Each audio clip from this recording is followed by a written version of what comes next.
Okay, good afternoon, everyone, and welcome to Digital Literacy Skills That Count. We are very glad that you could join us today to learn about digital literacy. My name is Karen Welch, and I work for New Readers Press as the Assistant Director of Sales, and I cover 5 states in the Southeast, including Alabama, Georgia, Florida, South Carolina, and Tennessee. I hope you'll find this session helpful as you plan how and what to teach your students about digital literacy. And our objectives for today are to provide a brief review of why digital literacy skills are important and where they fit in with the high demand skills necessitated by the workplace. I'll also briefly discuss the implications of teaching digital literacy for academic and workplace environments. We'll talk about what digital literacy skills do count, and I'll provide you with some information about a few resources. And lastly, I'll demonstrate for you how you can put one of these resources to use in your program by using an example. So at the start of 2020, the term digital transformation was becoming just another buzzword until COVID hit, reshaping the work and education landscape, but not by choice, but by necessity.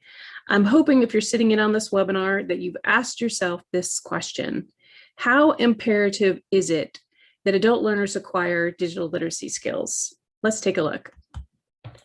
In order to be literate in today's media-rich environments, students need to gain knowledge and practice from varying forms of technology, and instructors need to become proficient in teaching students what they need to know about information and communication technology, or as it's referred to as ICT.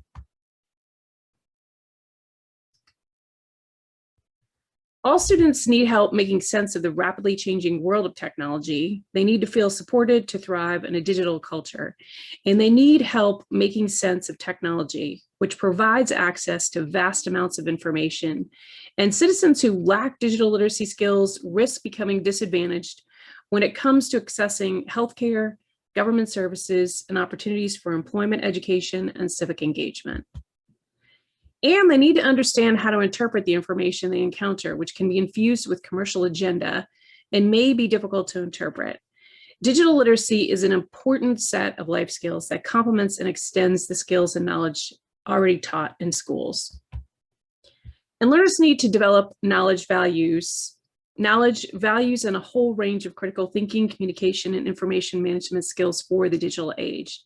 An increasing number of businesses, services, and even democratic processes are migrating online, and adult learners need to be prepared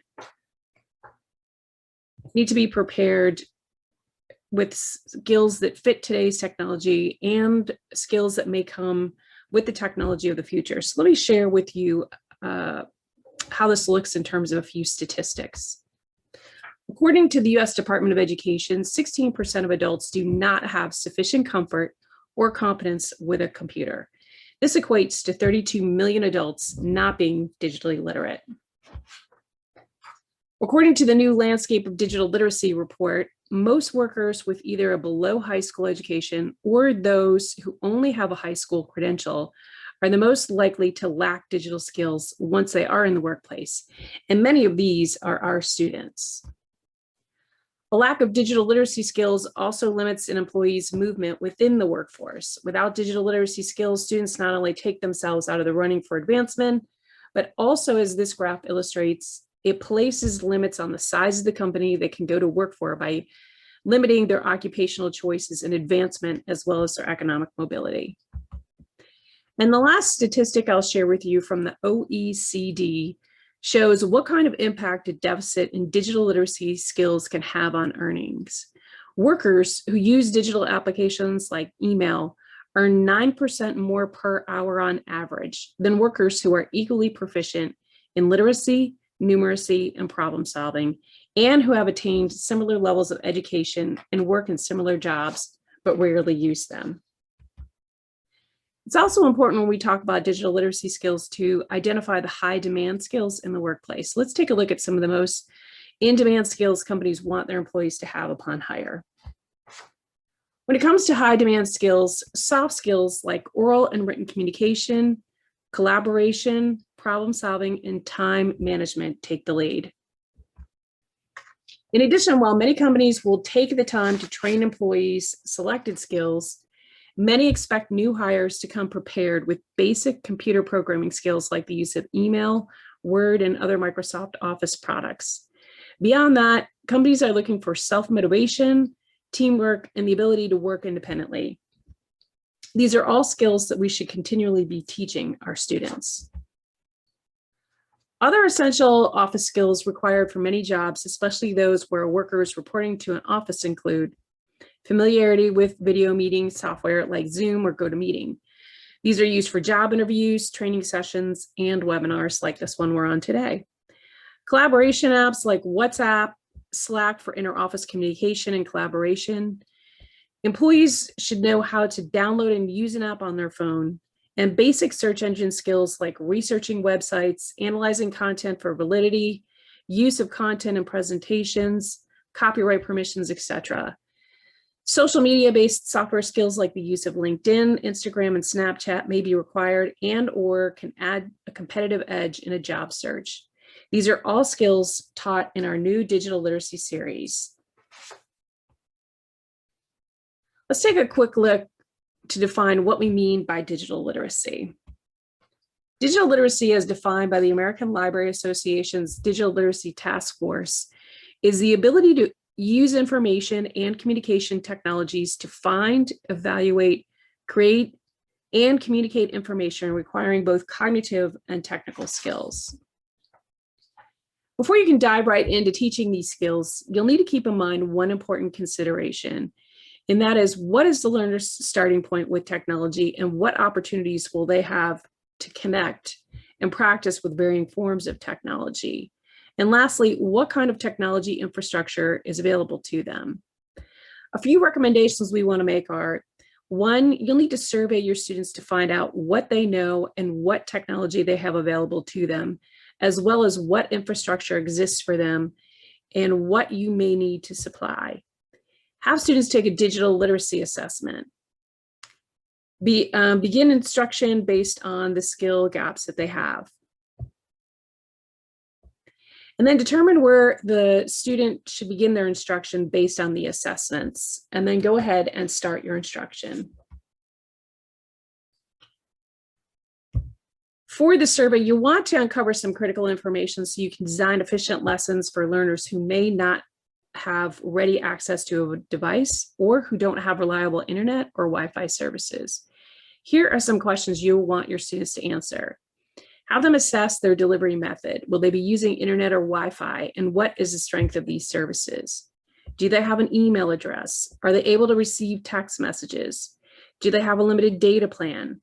You'll also need to assess the availability of a device for use. Do they have a device they can use at home, or will they rely on the school's device or one from a library? What version of Windows or Mac are they using? Older versions may not support newer software. Will they have access to fundamental software tools like Outlook, Word, Excel, etc.? And finally, how comfortable are they with technology? Can they launch an application with minimal supervision? Do they rely on videos for guidance when using software? Based on your learners' responses, you may have to build a basic class for beginners. Here are 2 links to surveys that are Google Forms that you can use or modify for your own purposes. And one is from a presentation that the YWCA did, and one is from IDEA.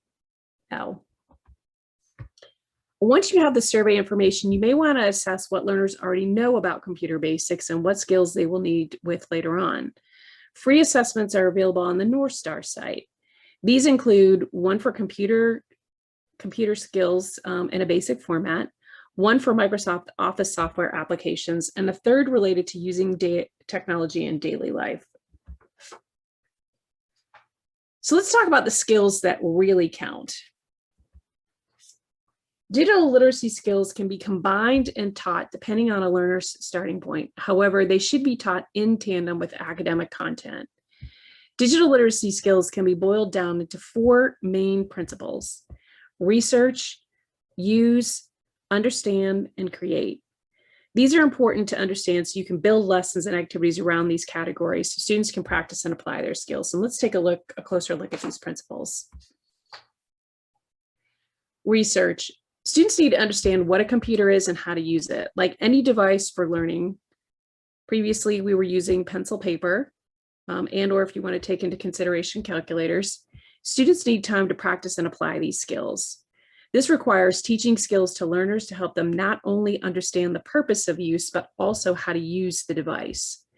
Research includes learning some basic fundamentals related to computers, including some terminology like monitor, mouse, trackpad, and how to use these tools. It also includes helping students understand how to search or look for content related to a topic or subject using search engines and filtering, or activities like clicking on hyperlinks in an article, launching videos, or listening to podcasts. They also need to assess the reliability of authors, websites, and sources of information. And it should include activities as simple as finding a digital menu from a student's favorite restaurant, or as complex as reviewing sources to determine their credibility and validity when it comes to research that supports an argumentative essay. Under the use principle, learning will include how can we use technology to communicate in different ways, like email, Word docs, forms, PowerPoints, websites, etc. How should information be stored locally or in the cloud? Does the learner know how to download and use apps on phones, tablets, and laptops? And identifying ways to store, organize data, and various documents so that they can be viewed, shared, or used in a collaborative way. A few examples of this might be using Google Docs or Jamboard with students. The understand principle encompasses the set of skills that help learners comprehend, contextualize, and critically evaluate digital media so that they can make informed decisions about what we do and encounter online. This includes things like how networked technology affects our behavior and our perceptions, beliefs, and feelings about the world. It also prepares us for a knowledge economy, so we develop information management skills for finding and evaluating, collecting and using the information, how we share the information, collaborate, and solve problems. And it includes activities like using information for social media posts, how should we use copyrighted information, as well as other skills like net etiquette, dealing with strangers and online scams, and addressing privacy laws, assessing news sources, etc. And finally, under the create principle, learners will interact with and create various types of content for different uses like photos, games, various types of video, audio creations like podcasting or developing websites. These are all ways that we create and use content in varying capacities. A few examples of this might be making a birthday invitation, creating a professional LinkedIn profile, or creating a video and posting it to YouTube. It's important to understand the value of digital tech literacy too, and to drive this home to students. For learners who intend to go on to post-secondary, they will use these skills to find online content for class assignments, create and collaborate with peers to post content for evaluation. They need to know that digital communication comes with responsibilities for use and consequences when abused, and that digital technology skills are transferable to the world of work. In terms of the job market, digital literacy skills should be taught alongside reading and writing. Digital literacy skills are required for both today's jobs and the jobs of the future, and students need to prepare since technology is continually evolving and changing at a rapid pace. And are there any questions on this section so far?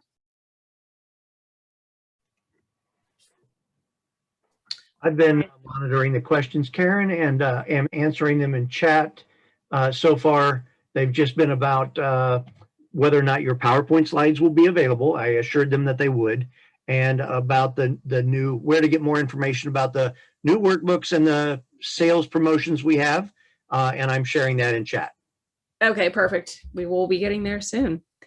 All right, so New Readers Press has a couple of new resources available depending on your needs. I'm going to start with a couple of these. Some of them you may have heard about this digital literacy book we have, but I also want to introduce you to one called Computers One Click at a Time.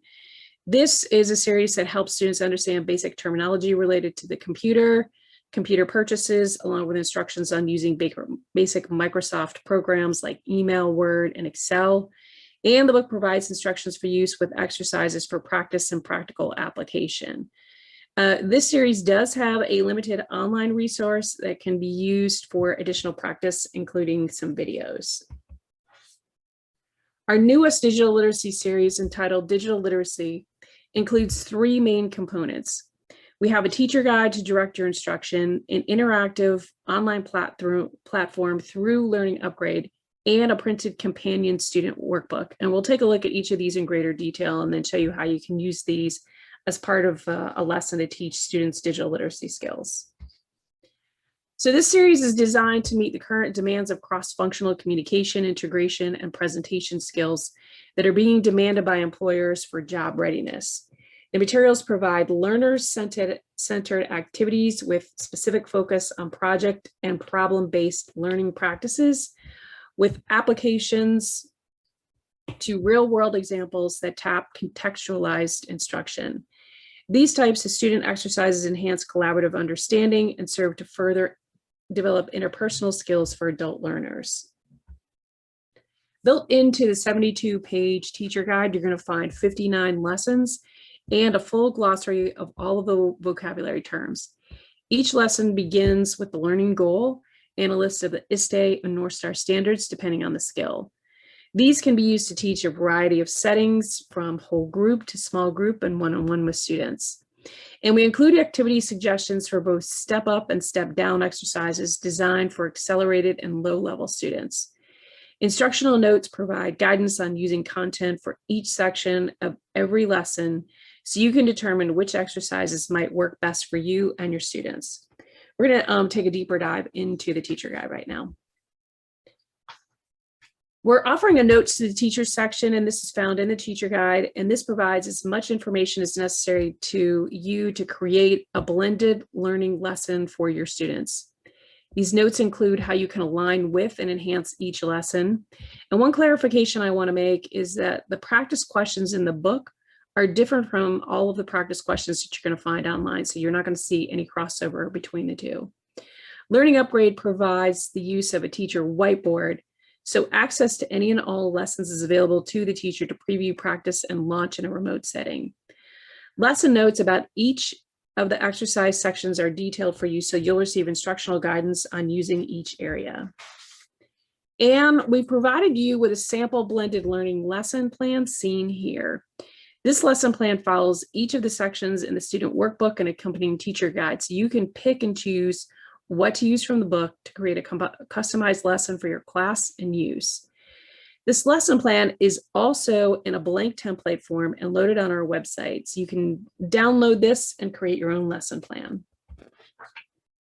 The teacher guide provides comprehensive notes on how to administer the lesson beginning to end, and we provide details on the learning goals and standards, a list of any prerequisite skills a learner may need, along with a list of vocabulary terms and their definitions.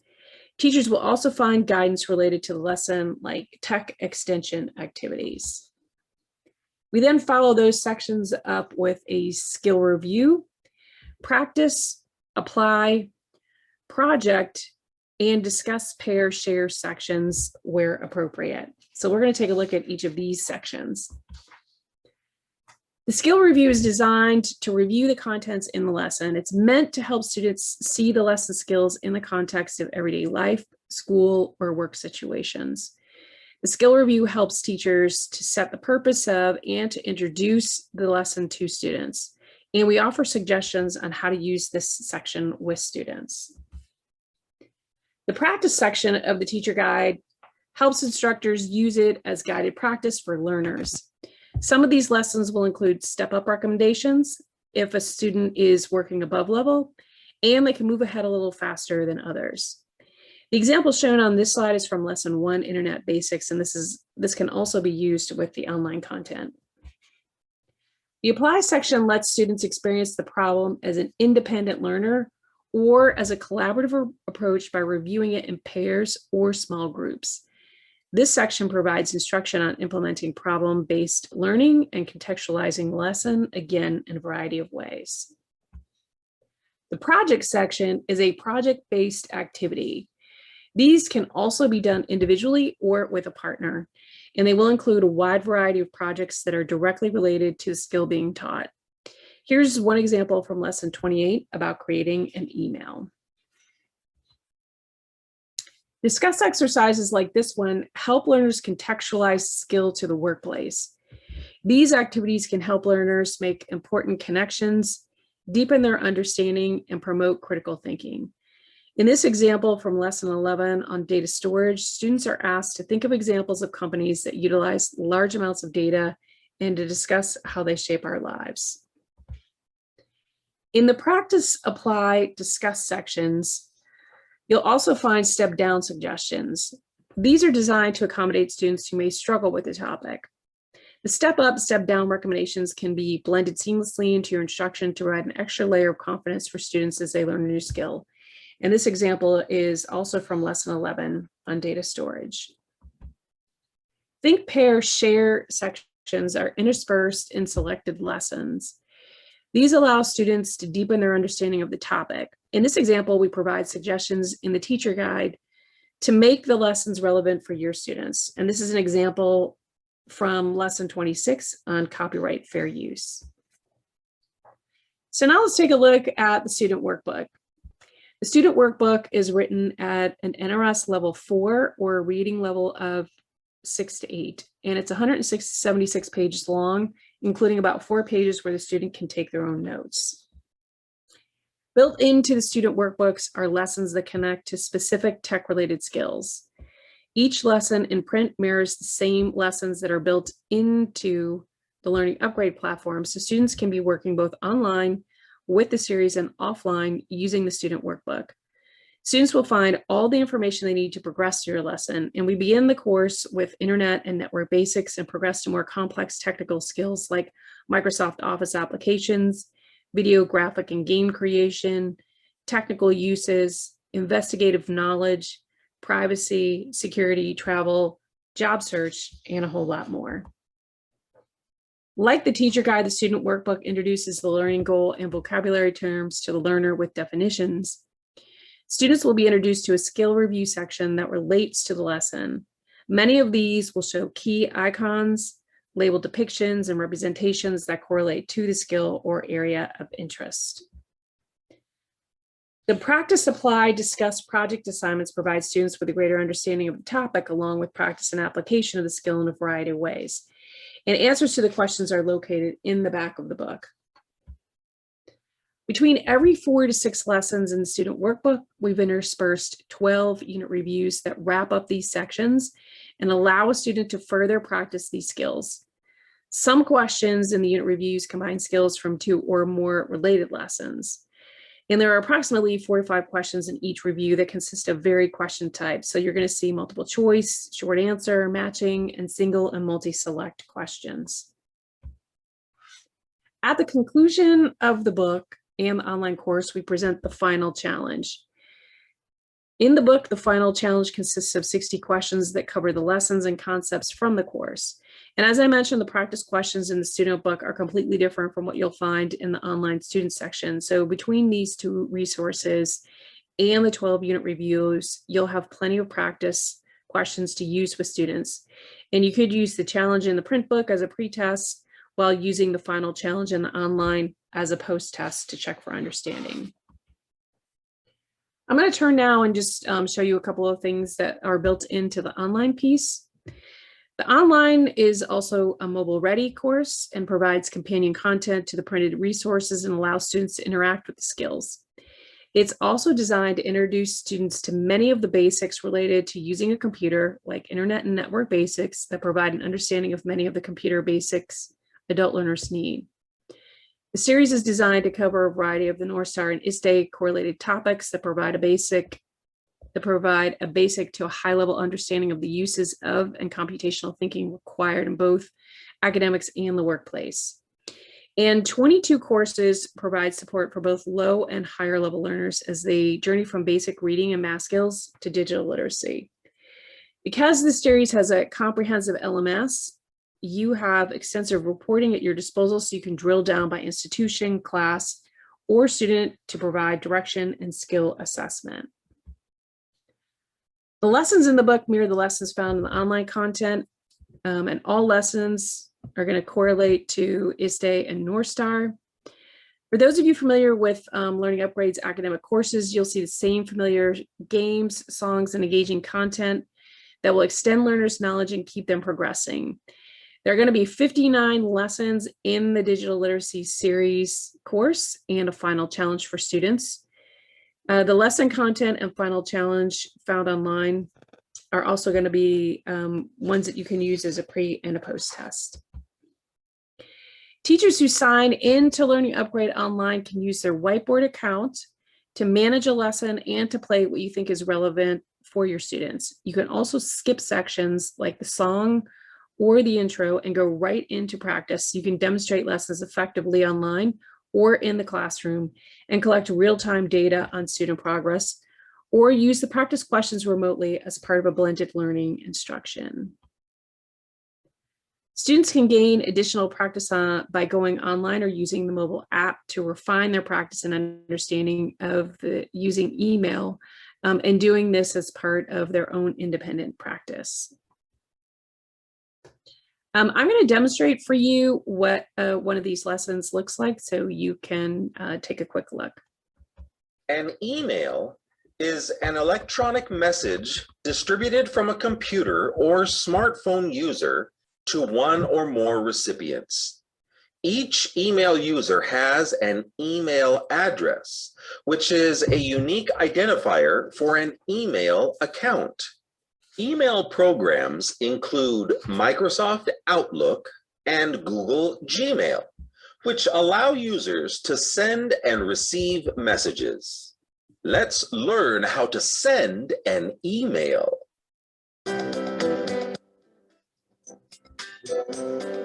Mailbox or inbox is where you can see all the emails you've ever received. Folders place emails by type or from whom. Junk or spam mail, promo or fraud assumed.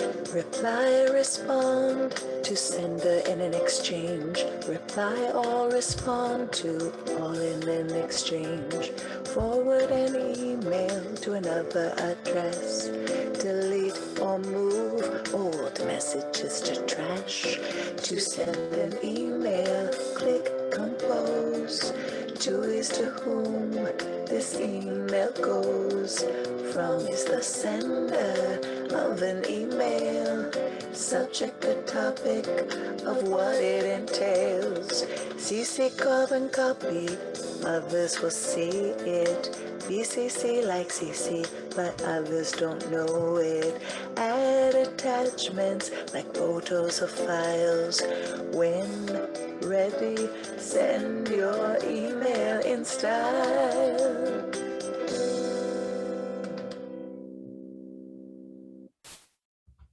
Okay, now I know you all are singing that catchy tune in your head as we move on. I also want to tell you about some of the tracking and monitoring that you can do through Learning Upgrade. So students have access to study and plan anytime, anywhere through the 24/7, 365 access to the series. And they're encouraged through printed certificates and acknowledgements to progress and to stay on pace. And students can improve their progress and scores in every lesson. Instructors receive real-time views of a learner's progress along with a variety of reports to help evaluate a student's progress. I'm going to take a look at some of these reports that you're going to see. So this is a 30,000-foot view of what all your learners are doing in the system. And it shows you by course as well as by lesson what their progress is.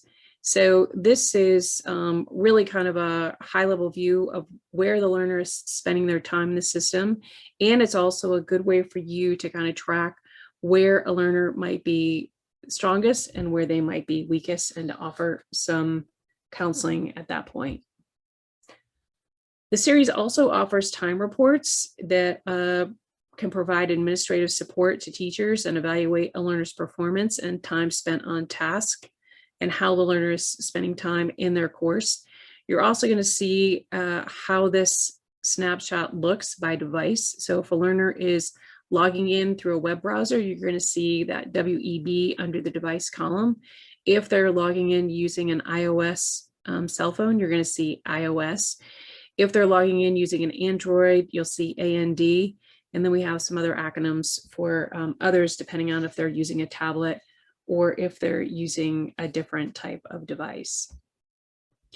The student summary report is also a drill down report into the learner's course, and it shows their progress and confirms their time on task. This is also a great report to help you as an instructor take stock of where the learner may be struggling or succeeding. So you can kind of see in real time where the learner is in their learning, how many times they've played this particular lesson, how much time they spent on that lesson, and then you'll have a drill down by subject area score. So as an example of how you might use these resources to teach students, I'm going to use a lesson. This is going to be lesson number 28 as an example. And this is a lesson on how to send and receive email. Keep in mind that using email is a high demand skill for written communication, and many companies and organizations use email to communicate with future job prospects. So it's a very valuable tool. And it's also a very underutilized tool among our adult learners. So they do need the practice on how to send and receive emails. Let's begin by using the teacher guide as our starting point. And what we're going to want to do here is set a purpose for the lesson. You'll also need to ascertain if you're going to make this lesson an asynchronous lesson or a synchronous lesson. You do have the ability to do both. And determine which sections of the lesson you're going to use for online and which sections you may teach using the print components. We'll then work on planning how we would use the teacher whiteboard in Learning Upgrade as part of our lesson. And we can review and make adjustments for English language learners if necessary. And finally, determine how students will practice and apply the skill and how they might demonstrate an understanding of the skill. Keep in mind that we can use the lesson template to plan everything before administering the lesson. So I couldn't really use the official template in here because I was building a PowerPoint, but this will give you kind of a good sense of what a lesson might look like. So from the teacher guide, we're going to use the lesson template and list the page numbers that we want to cover, including our learning objectives. We can note any prerequisite skills a learner may need and have those students review previous lessons before beginning this one if necessary. We can determine how we'll address the needs of English language learners and note that here on this form. And we can set a purpose for the lesson using the learning goals and determine what content we'll do together as a class and what we're going to assign to learners to complete on their own.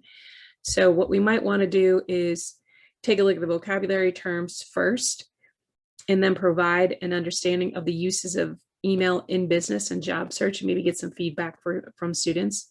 And then have students identify and review the intro and practice found in the mobile version of the digital literacy series.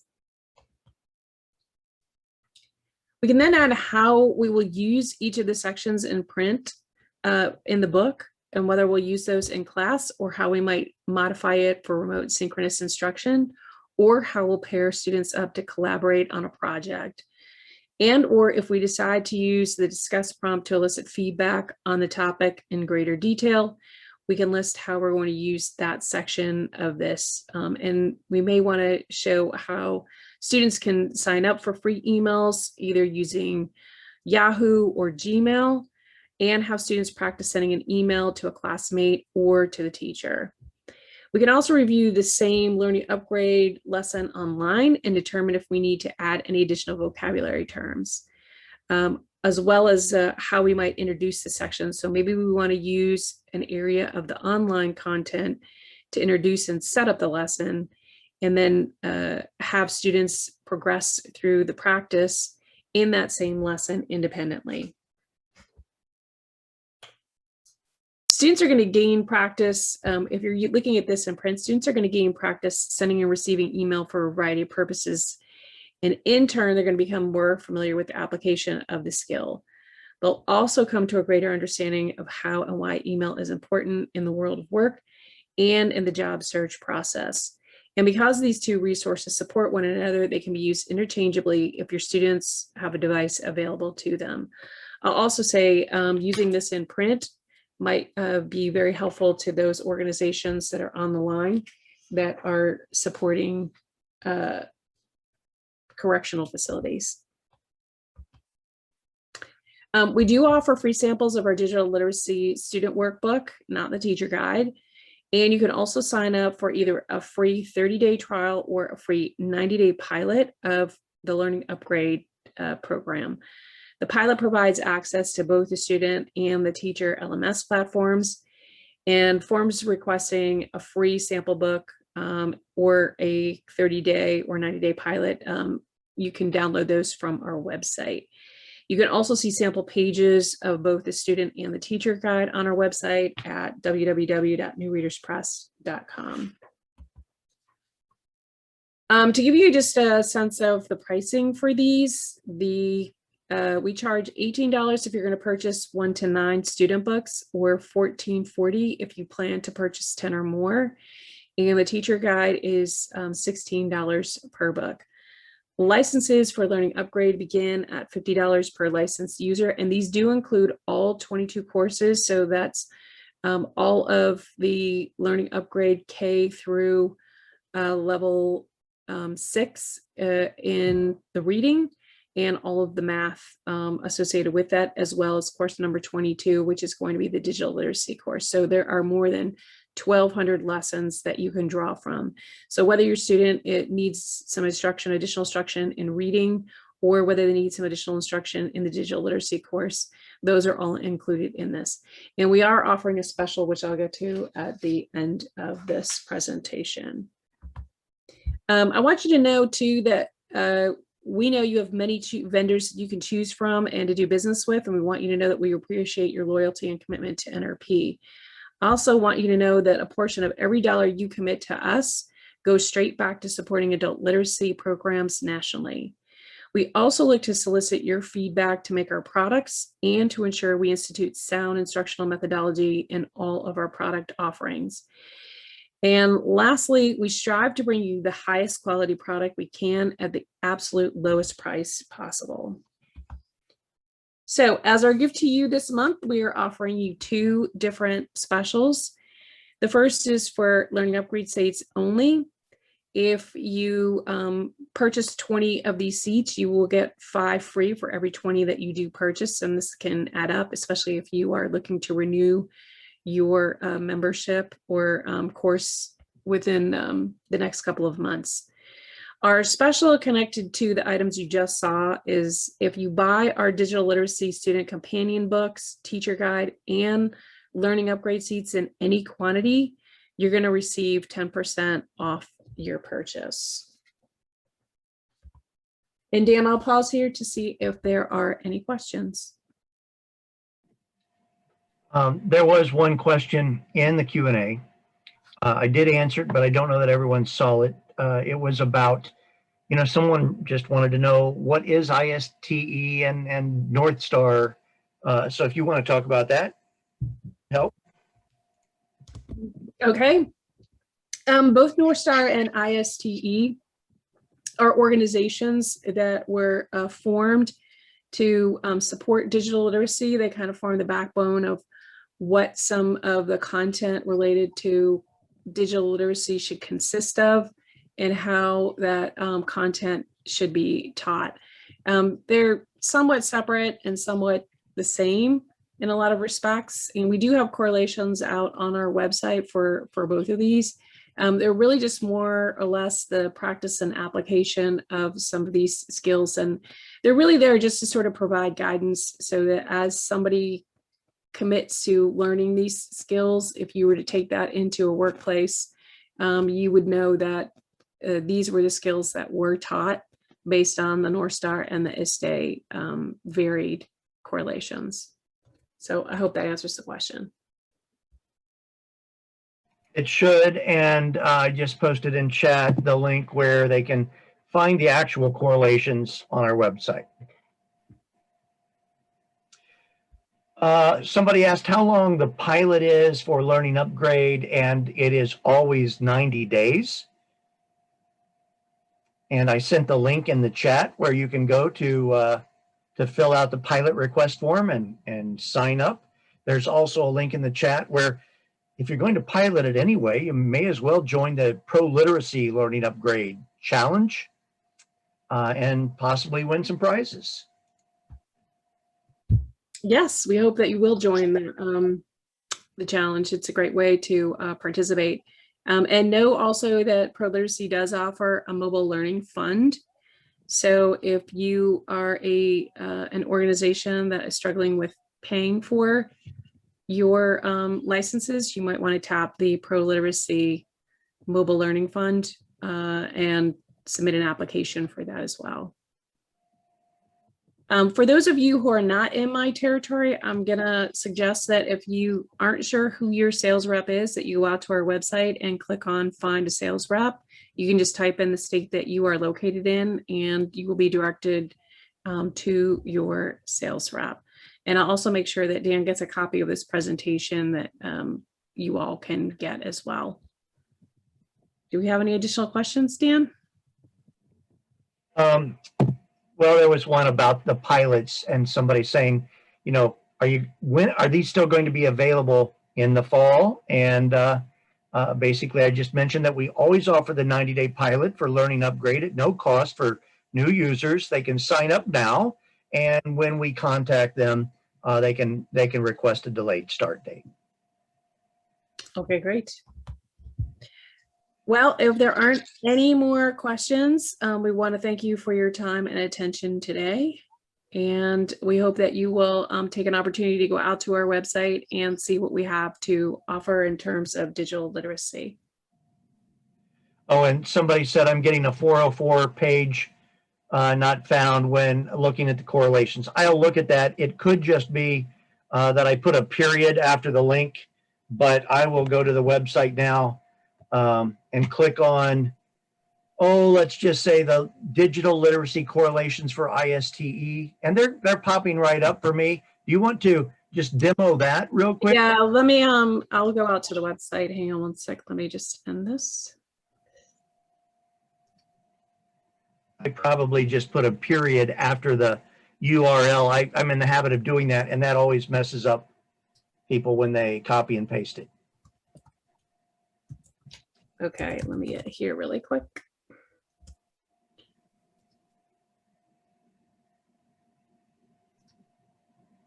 Okay, you should be able to see on the screen our website. Yep, we can now. Okay, so all of our digital solutions are going to be found under the Digital Solutions tab. You're just going to hover over Digital Solutions, and then once you're here, I know this kind of moves a little quick, you're going to go under the Learning Upgrade tab. And from the Learning Upgrade tab, you're going to see our Digital Literacy Workbook and Teacher's Guide.